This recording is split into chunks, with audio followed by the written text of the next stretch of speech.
കേരളത്തിലെ ദേശീയപാത നിർമ്മാണത്തിൽ ക്രമക്കേട് സംശയിച്ച PSC ഓർഡർ തുകയുടെ പകുതിക്ക് ഉപകരാറുകൾ നൽകിയെന്നാണ് വിമർശനം.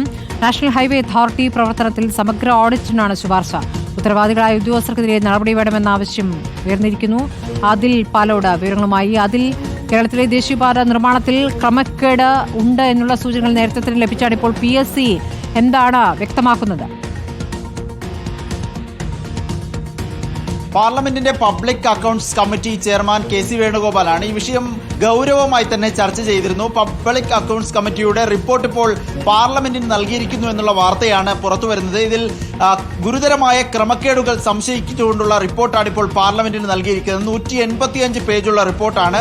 ഏറ്റവും പ്രധാനമായി 54% രൂപയ്ക്കാണ് തുകയ്ക്കാണ് ഉപകരാറുകൾ നൽകുന്നത് എന്നുള്ളതാണ്. സാധാരണ ടെൻഡർ നടപടികളിൽ പങ്കെടുക്കുന്നു, പിന്നീട് പകുതി കുറഞ്ഞ തുകയ്ക്ക് ഉപകരാറുകൾ നൽകുന്ന രീതിയാണ് പലയിടത്തും കാണുന്നത് എന്നുള്ളതാണ് PSCയുടെ കണ്ടെത്തൽ. വിശദമായ നാഷണൽ ഹൈവേ അതോറിറ്റി ഓഫ് ഇന്ത്യയുടെ മറുപടിയും ഈ റിപ്പോർട്ടിൽ ഉണ്ട്. വിശദമായ ഓഡിറ്റ് ഇക്കാര്യത്തിൽ നടത്തണം എന്നുള്ള നിർദ്ദേശമാണ് ഇപ്പോൾ PSC മുന്നോട്ട് വെച്ചിരിക്കുന്നത്.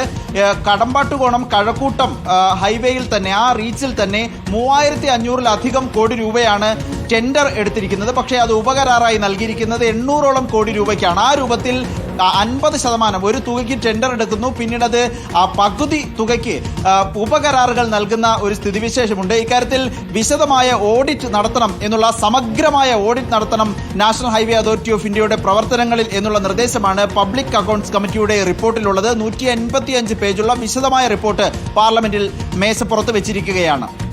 സ്മൃതി. ശരി, അതിൽ പാലോടാണ് വിവരങ്ങൾ നൽകിയത്.